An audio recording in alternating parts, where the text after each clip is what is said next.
This is KTVO's Good Morning Heartland.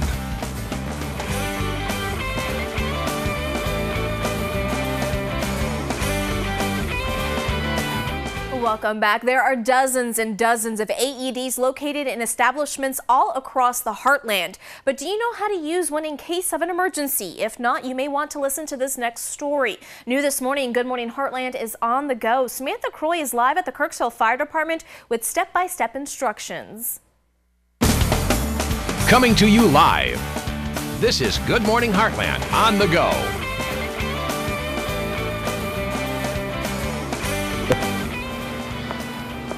Thanks, Ella. Can you guess where I am this morning? I think the big truck behind me gives it away. But we are going to be talking about AEDs and chest compressions today, because the question is, do you know how to actually perform these options here when people kind of go into that in case of an emergency? So I'm here, of course, with Captain Joe Schilling. You all know him. And we have some sidekicks here that I'd like to point out that are kind of goofing off over on the side that will be joining us. We have Tyler Street and Silas Springer. They'll be joining us in a little bit. How are you doing? Good, and you?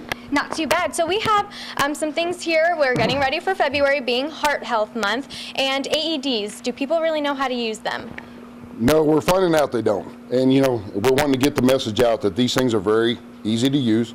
They shouldn't be scared of them, and that they can basically save, you know, your family member or community member's life. And it just takes a little bit of time to kind of just grab them and go. They'll tell you what to do. And now we do have these located throughout, you know, they're everywhere pretty much in the world, but we do have them here in Northeast Missouri in different places. We do have some locations, if we can throw those up on the board. So why is it so important for people to know where they are? Well, because this is the first line of defense. If the community members that have a family member or somebody in their community go down with cardiac arrest, this right here can save their life. Because this is what we're going to do when we get there with an ambulance or fire truck. We're going to go right to making sure compressions are being done, and then we're going to throw an AED on them to basically shock their heart into a reset that actually allows it to go back to beating right. And these are out there so that people can do that themselves. And the few times that I've seen them used, we've had great success with them. So I want to let people know that these things are out there. We provided them for them just for that reason, so that, you know, basically we can save each other. All right, let's go ahead and start the demonstrations now. Well, the main thing is people need to understand right off the bat that as soon as somebody goes down with cardiac arrest, they have to start CPR. And what that means compressions. If nothing else, if you don't want to do anything else, start compressions. Take the blood that's already got oxygen in it, circulate it through the body, keep the brain activity going, and that's where we can have a positive outcome for our people out here. If they'll just start doing CPR, if they call 911 on their cell phone, and if they go ahead and hit the speakerphone, throw it down on the ground, the dispatcher will help work them through that. Then if they have somebody else in their family that's there, they can say, hey, go get the AED at the convenience store down the street, or go get the AED that's over here at the community center.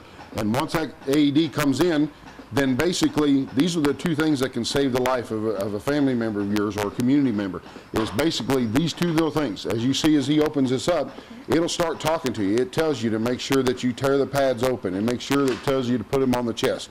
It tells you to do all that stuff. It will walk you through. Once you get the pads on, it will analyze. It'll tell you not to touch the patient. Once that's done, it'll tell you whether a shock is advised. If a shock is advised, then basically you'll stand back, it shocks the patient, and then it'll tell you to go ahead and start CPR. Well, the thing about it is, it doesn't tell you to stop CPR because they're back to breathing, but I can guarantee you, if you shock that person back to life, as soon as you touch their chest, they're going to go, ouch. They're going to go, ugh, or they're going to groan, and they're going to know. And you'll know to stop that. And the dispatcher on the phone will tell you that. So these are very important issues that people need to know. This thing will walk you through it. It's sitting there talking to them right now and telling them that. And I mean, basically, that's what we want people to know is that we just have to keep this in mind, that these are out there and that they need to use them.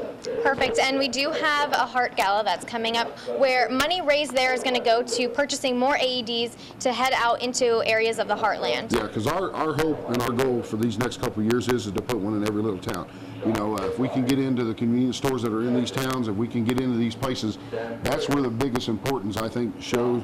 If we have these in communities that don't have an ambulance, doesn't have a fire truck, or first responders available, this is where this will have, I think, its biggest impact in the Heartland. Absolutely. And now, thank you so much, everyone, for the demonstrations here. Very important. And make sure to use an AED if you're out there, whether you know how to or not. It'll walk you through the steps and everything will be good, hopefully for you and for the person that is down. But reporting live in Kirksville, Samantha Croy, KTVO News.